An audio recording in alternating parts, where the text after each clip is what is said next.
Greetings everybody, welcome to the world of Piecraft on the Crystal Sky SMP. As we saw in the previous episode, it was just like a movie trailer and basically wanted to show what was going on and what we're intending to do. But we got into the server late, and so I'm going to give an abridgment as well as just a narration over some clips.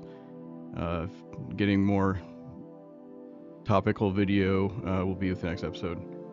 So, as you can see, punching trees, rowing around trying to find villages. That's always the first step. My main goal for the first entire probably half of this video was finding potatoes and finding iron golems to punch. I needed the iron, and what I found is that pretty much the entire place is looted over.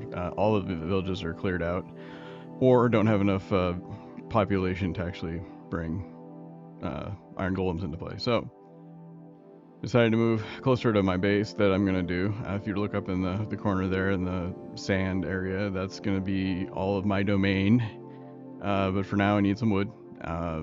Need to get enough to build chests and build the basics. Decided to take the roundabout trip home to this other village that's in the desert I found. I befriended a cat. I'll give him a name later. He's a total boss. He's just sitting there meowing in my base right now. You'll meet him next episode for sure. But there's nothing really left in this village either. It's kind of a cool village, but nothing. So anyway, I headed south, or back north, to the edge of the water, which is where we're going to set up camp and completely dominate building stuff. So I'm doing a little walk around to take a look. As far as the eye can see is your domain, and then further, because, well, I say so. I'm gonna establish some farms. We're gonna build up some basic infrastructure. You're gonna get your crops. You're gonna get your food sources. We'll call them livestock.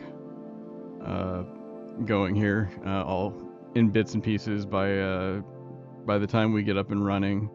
The final goal of the video is gonna be to show the villager breeder that I end up putting together, and that'll be kind of step one. Once we have the villager breeder going, everything is gonna fall into place, with one small exception, and we'll go over that as well. So my goal, if you look straight ahead where I'm pointing, toward that mound in the background, that is between here and there is going to be a pyramid. I know how original desert pyramid. Well, I've never done it before. It sounds fun. So I'm gonna have about 50 traders and a storage system in the pyramid. It's 50 by 50, not too bad. But first, we need to get things going. By the beginning of the next episode, I will have the pyramid laid out, and I will have built my iron farm and started putting traders in place. There's a lot happened off camera that's really boring that I didn't even bother streaming. So we're there. Everything is set. You got your bed. You got your furnaces and crafting tables, and we're now ready to go. Let's say liberate some villagers. So building a little hut here. I like to get the villagers and boat them into a safe place, and then build a little house around them. Until the breeder's done. I've done this specific area because I wanted to essentially just build the breeder potato field around it and have it be on the water there. That's exactly what does end up happening, so everything works out pretty well. There's one village that is quite a ways away by water that has a variety of villagers, and we're going to make a couple of trips back and forth with those, grab the two that we need.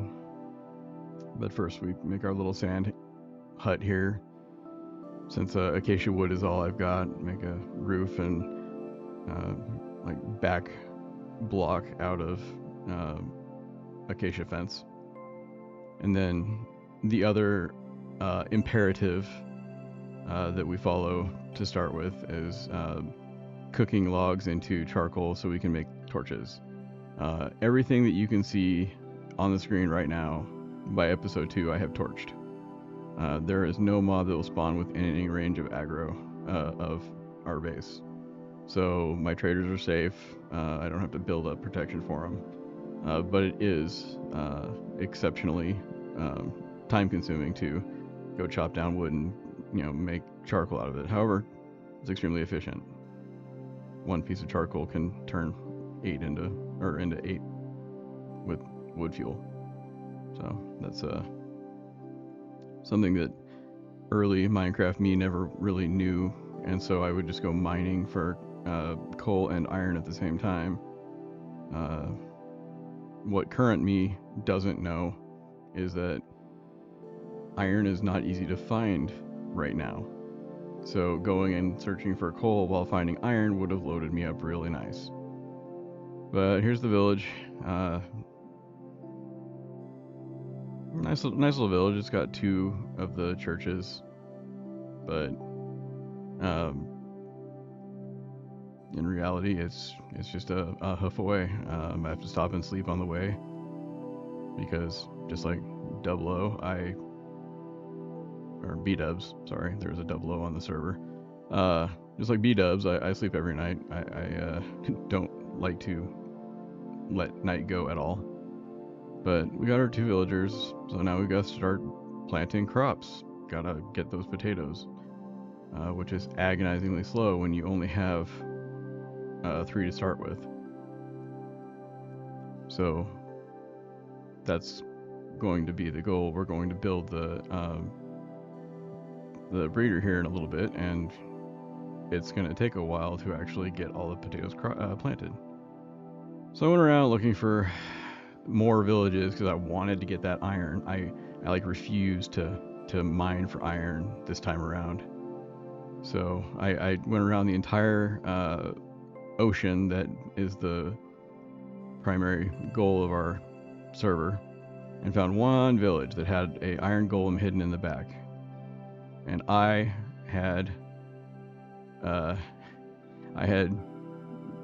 crouch toggle turned on, so when I held down crouch, I just moved forward and dropped off and hit the golem and died. So I was streaming that, and that was exciting to explain.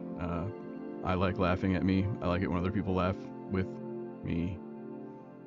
So finally got this guy. It was worth it. 2 deaths for 3 iron. Don't ever tell you that's not an investment. I needed a whole lot more than that to be able to even build my iron farm. How ironic. Back home sweet home. We essentially got nothing but 3 iron, so I embarked out to bring the livestock back. Savannah's loaded with it, so I just went and did the most agonizing walk ever back to the base. We're just took about half an hour to get everybody back. They had to swim across a river and all kinds of stuff, but now that a high quality a crammer is built for both of them, I'm getting all the food that I could possibly need right now, plus all the leather to make books, which is a really good investment. So getting the groundwork here for the breeder. When I start to build, I'll do this sped up version here, not with replay mod or anything, but just put the initial piece right there to plant the potatoes in, and then we build the structure around it. Look at me go. I'm so fast and efficient and old. For the basic concept of this is, it's a pretty normal villager breeder. Typically people have built them in the past, but I designed this one on my own. The first time I've made anything like this without some sort of tutorial. So the idea is that you make a hole that only babies can fit through to lead them into those beds. And because there's a trapdoor in the hole, the babies fall and they go down into my little holding chamber. I don't want to discuss the moral implication of that. but it's works really well. I had a couple of issues when I was trying to troubleshoot. I put holes in the wrong place, so I went AFK and came back to babies running all over the place, or a couple of babies and adults running all over the place. Here's our crammer, loading up on the food. By second episode, or the next episode, I have stacks of cooked beef. Pretty much the best food we can come up with. So, time to go mining. Now I need that iron. I'm down here looking for diamonds and iron because I want to get enough iron to build my iron farm. I need just enough to make a hopper, but I also needed buckets, and I was just a couple short. And I found a nothing down here. I found diamonds. I found enough diamonds to make a whole set of diamond armor and 3 pickaxes. But I broke 2.5 of those pickaxes. I didn't break them. I left them with 1 durability in a chest. And I'll fix them with mending later. But this was really, really infuriating. And then I realized that this server has already been established for a little while. So there's still some people who ran shops. So I just went and I bought a stack of iron for a diamond, and everything was fine, which was really irritating after going through all of that. But I got lots of deep slate, lots of tough, lots of good building materials. And in case you haven't noticed, the entire episode I've got mini HUD up. I am being extremely cautious about my light levels. So moving forward, I will give that a bit of a rest. But when I'm down here mining, it allows me to branch mine. You branch mine until you've got 1, and then you don't have to use a torch. Now the problem is that now that when I go down there next time, I have to use torches because I've branch mined out every possible area away from my little hub, just trying to get the basic amount of iron. So anyway, that's where we're at. We've got our crops. We've got sugarcane growing. We've got wheat. We've got the livestock being bred and cramming. We've got the villager breeder up and running after the potatoes get done. Between here and the other one off camera, we're gonna, like I said, start the pyramid with the iron farm. But thanks for stopping by, and I will do a little more live later.